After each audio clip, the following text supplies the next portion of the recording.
नमस्कार। पिछले 2 हफ्तों में पूर्वी अफ्रीका, खासकर सोमालिया और केन्या से जो खबरें आ रही हैं, वो एक काफ़ी उलझी हुई तस्वीर पेश करती हैं। जी, बिल्कुल। एक तरफ तो अल शबाब के खिलाफ बड़ी जीतों का दावा है, तो दूसरी तरफ राजनीतिक अस्थिरता और एक गहराता हुआ मानवीय संकट भी है। तो आज हम इन स्रोतों की मदद से ये समझने की कोशिश करेंगे कि जमीन पर असल में हो क्या रहा है। और ये विश्लेषण प्रोवेव एआई द्वारा स्पॉन्सर्ड है। ये चर्चा स्टाइलो न्यूज़ ने तैयार की है। आज हमारी कोशिश यही होगी कि इन अलग अलग घटनाओं को एक साथ जोड़कर देखें। ये सिर्फ अलग थलग खबरें नहीं हैं, बल्कि ये सब एक दूसरे से जुड़ी हुई हैं। हम देखेंगे कि इन घटनाओं का स्थानीय स्तर से लेकर अंतर्राष्ट्रीय स्तर तक क्या असर पड़ रहा है। तो चलिए शुरुआत सुरक्षा से ही करते हैं। ऐसा लगता है कि यहाँ एक ही समय पर बहुत कुछ हो रहा है। जी, एक तरफ तो खबर है कि अल शबाब के सह संस्थापक को एक हवाई हमले में मार गिराया गया है, और दूसरी तरफ केनिया में उन्हीं का एक घातक हमला भी हुआ है। तो ये कहानी क्या है? क्या ये अभियान वाकई सफल हो रहा है? देखिए, ये एक क्लासिक 2 कदम आगे 1 कदम पीछे वाली स्थिति है। इसमें कोई शक नहीं कि आतंकवादी विरोधी अभियानों में तेजी आई है। अच्छा। युगांडा ने अपनी एक नई बटालियन भेजी है। मिस्र भी सेना भेजने पर विचार कर रहा है, और कतर जैसे देश भी सीधे तौर पर सोमालिया की मदद कर रहे हैं। तो साफ है कि ये एक बहुराष्ट्रीय प्रयास है। और जाफर गुरी की मौत, वो कितनी बड़ी बात है? जाफर गुरी जैसे बड़े नेता का मारा जाना निश्चित रूप से अल शबाब के लिए एक बहुत बड़ा झटका है। और सोमालिया की अपनी इंटेलिजेंस एजेंसी निसा, वो भी तो काफी सक्रिय रही है। हाँ, निसा यानी national intelligence and security agency, वो देश के अंदर इन ऑपरेशंस की रीढ़ है, और उन्होंने भी अंतर्राष्ट्रीय मदद से एक बड़े ऑपरेशन में कई कमांडरों को मार गिराया है। आंकड़े भी यही दिखाते हैं। पिछले कुछ महीनों में, मतलब फरवरी से अब तक 220 से ज्यादा हवाई हमले हुए हैं। लेकिन सवाल वही है, क्या हवाई हमले जमीनी हकीकत को बदलते हैं? यही सबसे जरूरी सवाल है। हमने अफगानिस्तान में देखा कि सालों के हवाई हमलों के बाद भी जमीन पर पकड़ बनाना कितना मुश्किल था।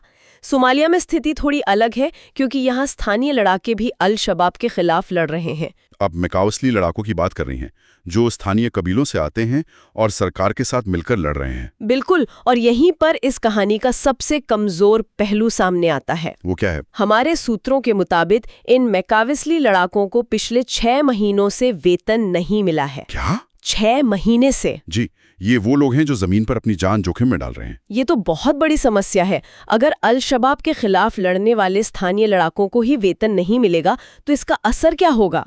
यही सबसे बड़ा खतरा है।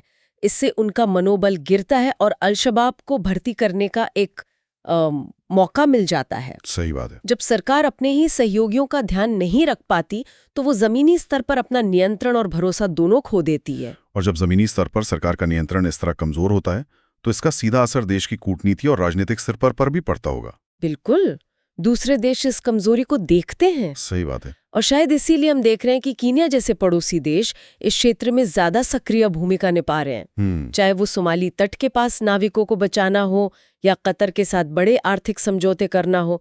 ऐसा लगता है जैसे केनिया उस शून्य को भरने की कोशिश कर रहा है। हाँ, केनिया निश्चित रूप से खुद को एक स्थिर क्षेत्रीय शक्ति के रूप में स्थापित करने की कोशिश कर रहा है, लेकिन इस क्षेत्र की राजनीति बहुत अस्थिर है। जैसे एक तरफ युगांडा के राष्ट्रपति हिंद महासागर तक पहुंच को लेकर विवादास्पद बयान दे रहे हैं, जिससे केनिया के साथ तनाव पैदा हो गया है। अच्छा। दूसरी तरफ तंजानिया में विवादित चुनावों के बाद एक नाजुक शांति बनी हुई है। केनिया इन सब के बीच एक संतुलन बनाने की कोशिश कर रहा है। और इस बीच सोमालिया के अंदर एक बड़ा राजनीतिक संकट खड़ा हो रहा है। खबरें हैं कि राष्ट्रपति हसन शेख मोहम्मद अपना कार्यकाल 2026 से आगे बढ़ाना चाहते हैं। जी। क्या इससे सरकार का ध्यान अल शबाब से हटकर अपनी कुर्सी बचाने पर नहीं लग जाएगा? निश्चित रूप से ये एक बहुत बड़ा विकर्षण है। पुंटलैंड और जुबालैंड जैसे शक्तिशाली संघीय राज्य पहले से ही इसका विरोध कर रहे हैं। तो मतलब देश के अंदर ही फूट पड़ने का खतरा है। हाँ, जब देश का नेतृत्व खुद राजनीतिक अनिश्चितता में घिरा हो, तो एक समन्वित सैन्य अभियान चलाना बहुत मुश्किल हो जाता है। इससे न केवल आतंकवादी विरोधी अभियान कमजोर होता है, बल्कि सरकार की बुनियादी सेवाएं देने की क्षमता पर भी असर पड़ता है। हाल ही में एक बड़ा डेटा लीक हुआ। ये तो राष्ट्रीय सुरक्षा के लिए भी एक बहुत बड़ा खतरा है। बिल्कुल, ये दिखाता है कि शासन की चुनौतियां कितनी गहरी हैं। एक तरफ आप आधुनिक डिजिटल सिस्टम लाने की कोशिश कर रहे हैं, और दूसरी तरफ आपके पास उसे सुरक्षित रखने की क्षमता नहीं है। और इसी राजनीतिक उथल पुथल के बीच सोमालीलैंड खुद को एक स्वतंत्र देश के रूप में मान्यता दिलाने की अपनी मुहिम तेज कर रहा है। वो तो हमेशा से ही एक मुद्दा रहा है। जी, लेकिन अब वो अपने हवाई क्षेत्र पर भी पूरे नियंत्रण का दावा कर रहा है।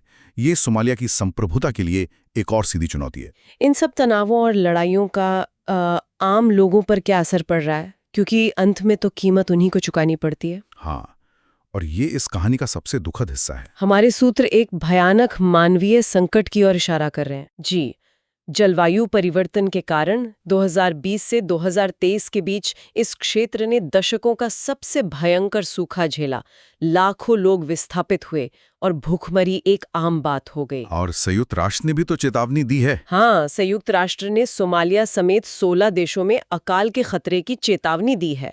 ये कोई भविष्य का खतरा नहीं है, ये आज की हकीकत है। और सोशल मीडिया पर भी लोग इस बारे में बात कर रहे हैं।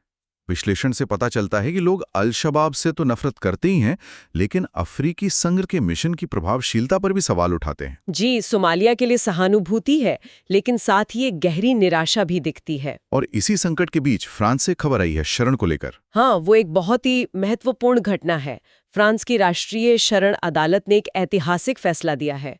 उन्होंने माना है कि सोमाली महिलाओं को एक ऐसे विशिष्ट सामाजिक समूह के रूप में देखा जाना चाहिए जो व्यवस्थागत भेदभाव का सामना करती है। इसका मतलब क्या है? ये क्यों इतना महत्वपूर्ण है? इसका मतलब ये है कि अब फ्रांस में शरण मांगने वाली सोमाली महिला को ये साबित नहीं करना पड़ेगा कि उसे व्यक्तिगत रूप से प्रताड़ित किया गया था। अच्छा, सिर्फ एक सोमाली महिला होना ही उसे शरण का हकदार बना सकता है, क्योंकि वहां महिलाओं के खिलाफ हिंसा और भेदभाव इतना आम है। ये फैसला दुनिया भर में शरणार्थी नीतियों को प्रभावित कर सकता है। इन सब निराशाजनक खबरों के बीच क्या उम्मीद की कोई किरण भी है? क्या आर्थिक या तकनीकी मोर्चे पर कुछ सकारात्मक हो रहा है? हाँ, चुनौतियों के बावजूद प्रगति की कोशिशें जारी हैं। अफ्रीका डेटा सेंटर्स और विंगो अफ्रीका मिलकर जिबूती, इथोपिया और तंजानिया जैसे देशों में डिजिटल कनेक्टिविटी बढ़ा रहे हैं। और वो सबमरीन केबल वाली खबर भी थी। जी, चीन की मदद से बनी टू अफ्रीका सबमरीन केबल भी नैरोबी पहुंच गई है। ये इस क्षेत्र को दुनिया की डिजिटल अर्थव्यवस्था से जोड़ने के लिए बड़े कदम है। लेकिन क्या इन बड़े प्रोजेक्ट्स के लिए जमीनी तैयारी है? मैंने पढ़ा है कि केन्या की बिजली उत्पादन क्षमता इन महत्वाकांक्षी डेटा सेंटरों के लिए शायद नाकाफी है। ये क्लासिक चुनौती है, महत्वाकांक्षा और क्षमता के बीच का अंतर। बुनियादी ढांचा तैयार करना एक लंबी और महंगी प्रक्रिया है, लेकिन ये निवेश भविष्य के लिए हैं। सही बात है। इसी तरह केन्या अपने पशुधन क्षेत्र में सुधार कर रहा है और मेडिकल टूरिज्म को भी बढ़ावा दे रहा है। और एक खबर जो मुझे बहुत दिलचस्प लगी वो सोमालिया से है। 30 साल बाद सोमाली एयरलाइंस को फिर से शुरू करने की योजना। हाँ, ये सुनने में तो बहुत अच्छा लगता है, लेकिन क्या ये सिर्फ एक सांकेतिक जीत है या इसके असली आर्थिक फायदे भी हैं? ये सवाल बहुत जरूरी है। देखिए, प्रतीक के तौर पे तो ये बहुत बड़ा कदम है। ये दुनिया को दिखाता है कि सोमालिया अब व्यापार के लिए खुल रहा है, कि हालात सामान्य हो रहे हैं। लेकिन असल चुनौती इसे टिकाऊ बनाने में है। इसके लिए आपको प्रशिक्षित पायलट और क्रू, हवाई अड्डों पर आधुनिक सुरक्षा और सबसे बढ़कर एक स्थिर राजनीतिक माहौल चाहिए, जो अभी भी एक बड़ी चुनौती है। जी। तो ये उम्मीद का प्रतीक तो है, लेकिन एक बहुत ही नाजुक उम्मीद। और इन सब भू राजनीतिक तनाव और तकनीकी विकास के बीच एक ऐसी खबर है जो हमें लाखों साल पीछे ले जाती है। हाँ, तुर्काना बेसिन वाली खोज। केन्या के तुर्काना बेसिन में 2.75 मिलियन वर्ष पुराने पत्थर के औजार मिले हैं। ये तो कमाल की बात है। बिल्कुल, ये एक विनम्र करने वाला अनुस्मारक है कि जिस जमीन पर आज देश अपनी सीमाओं के लिए लड़ रहे हैं, वो इंसानियत की कहानी की शुरुआत की जगह है।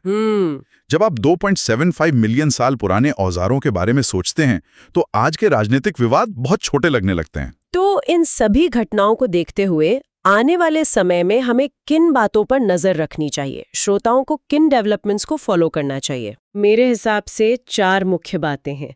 पहला, सोमालिया में राष्ट्रपति के कार्यकाल को बढ़ाने की कोशिश। ये सफल होती है या नहीं, इससे देश की स्थिरता का भविष्य तय होगा। ठीक है। और दूसरा, क्या सोमाली सुरक्षा बल धीरे धीरे जिम्मेदारी लेने में सक्षम होते हैं, खासकर जब मैकाविस्ले लड़ाकों जैसे मुद्दे अनसुलझे हैं? और क्षेत्रीय स्तर पर? तीसरा, युगांडा और कीनिया के बीच हिंद महासागर तक पहुंच को लेकर जो कूटनीतिक तनाव है वो क्या मोड़ लेता है? और चौथा और शायद सबसे महत्वपूर्ण, कि अंतर्राष्ट्रीय समुदाय और स्थानीय सरकारें आने वाले महीनों में खाद्य संकट से कैसे निपटती हैं। लाखों जिंदगियां दांव पर हैं। ये स्पष्ट है कि ये क्षेत्र एक ऐसे मोड़ पर है जहां सुरक्षा, राजनीति और मानवीय जरूरतें आपस में बुरी तरह उलझी हुई हैं।